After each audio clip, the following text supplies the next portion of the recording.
And now, it's time for another Dice Tower review with Tom Vasel. Hey folks, today we're taking a look at Take It Easy.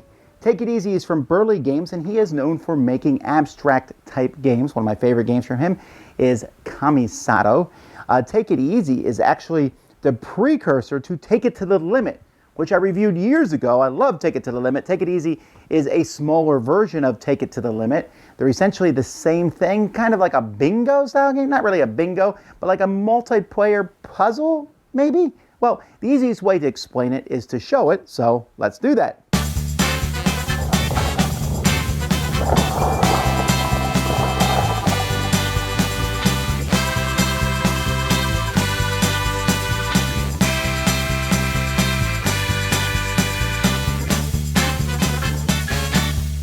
Each player in the game is going to get their own board of their color. So you can see the boards have different colors here. And so you're going to put your board in front of you. You're also going to get a pile of tiles that match your color. Now each of these tiles is going to show 3 numbers on it. Basically one going up and down, one going diagonally from right to left, the other going diagonally from right to left, and also show a sun or a moon on it. Now, the colors on these are essentially just they're kind of a reminder of what the number is. So you can see 3 is pink, and you'll just have these tiles. Players are going to place these tiles face up and kind of organize them a little bit in front of them, except one player is going to place these tiles face down in a shuffled pile in front of them. So that player is called the caller, the one who has them shuffled face down. They're going to draw a tile, and they're going to call out the 3 numbers on the tile. So perhaps they'll say 973. Maybe this is the tile that they have drawn. Every other player is going to find 973, and they're also going to use that same tile. You're then going to place that tile in any open spot on your board. And then once it's there forever. Then I draw the next one, 924. I'm like, ooh, okay, I'll place that one here because the 9s match up. Then the next one we draw is 182. All right, I'll put this one here, connecting the 2s. Then the next one, 587. Well, this one actually fits nicely because I have the 8 there, and then that 7 comes down that direction. And then the next one, 586. Okay, All right, I'll continue the 8 here. I've completed a row of 8. That's great. The next one, 564. All right, oh, that one fits here pretty nicely. I got the 5s, there's a 6, and it's going to hit the 4s. The next one, 964. Well, let's see how that works out. The next one, 168. All right, there's 1, 6. 8's not going to fit there, but I could do that, but that's going to ruin that one. Well, it is. You can see now that I've broken this one. I don't have to place them, but you're just going to have to place them as best as you can. 986. All right, there's another 8, another 6. I could finish the row of 6s, but I'd rather finish this row of 9.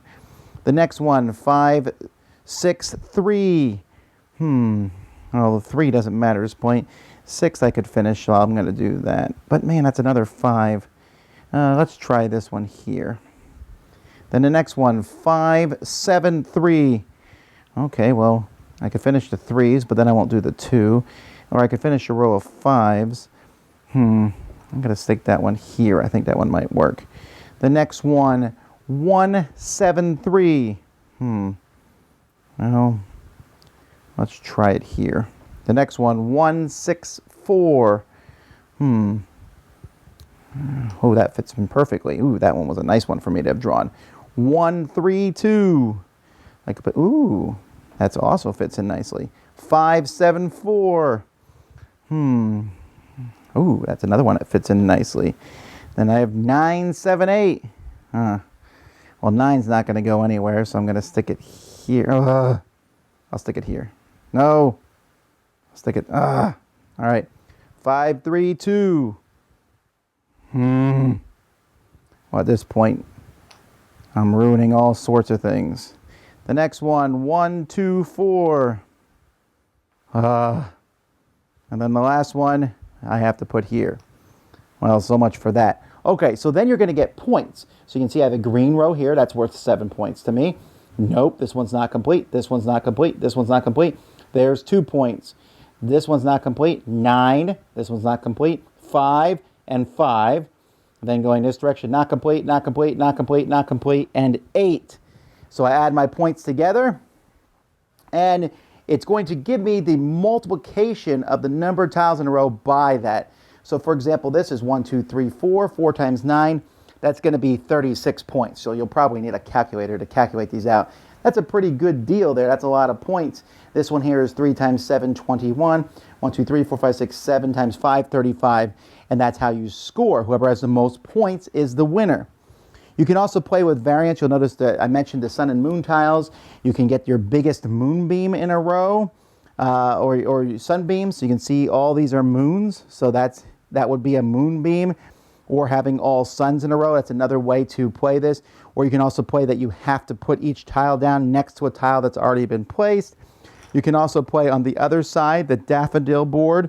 And when you play on the daffodil board, you will also be using some wild tiles that have these different stripes on them that can be any of those numbers, 2, 6, or 7. You can also play that your first 3 tiles that you draw have to go on these spots. You can see it's a much more constricted board. And there's a few other variants and things that you can do with these boards.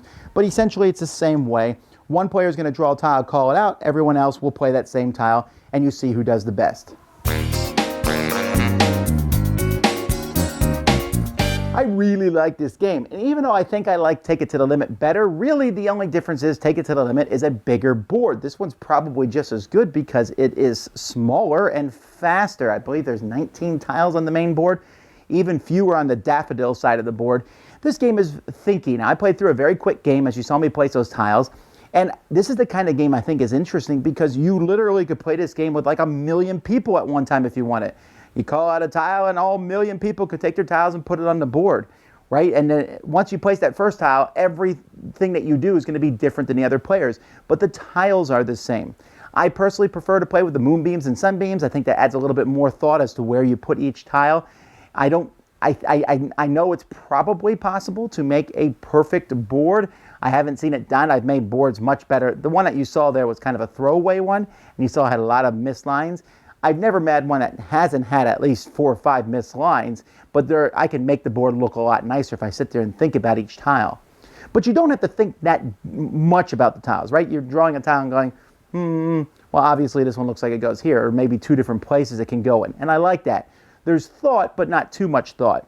Now, if you're looking for player interaction, it's not going to be a ton here. You're essentially doing your own board, and you're going to get that same score whether you're playing against 1 person or 20. And in fact, you can play the game solitaire. But I think sometimes it's just fun at the end to say, here's what I did. What did you do? Oh, you did better than me in this time. And every game's going to be different because the tiles that come up are interesting. The daffodil board's okay. It's almost too constricted for me. I like the main board better. And I wish maybe scoring was a little simpler because you really do have to do a lot of multiplying and adding at the end. But that's just at the end for scoring. And it does allow there to be a diverse range of scores. So that's Take It Easy. I'm not really sure what the meaning of it is. Take it easy, man. Just place a tile anywhere. But it's bright colors. It's a lot of fun. The colors are not necessary because the numbers are there, but they're helpful to easily see it. It looks cool when it's done, and it feels unique and different than many other games. Highly recommend it. It's not new, this game. This is the Daffodil edition. I guess it's a newer version of Take It Easy, but it's one game I think most people should try at some point. Definitely. Take it easy. Dice Tower Judgment. Excellent. Thanks so much for watching the Dice Tower videos. Find more great videos and reviews as well as our top-rated audio podcast at Dicetower.com. You can also find other great shows at Dicetowernetwork.com. I'm Eric Summerer, and you've been watching The Dice Tower. The Dice Tower is sponsored by Cool Stuff Inc., where you can find great games for great prices. Cool stuff in stock. Check them out at CoolStuffInc.com.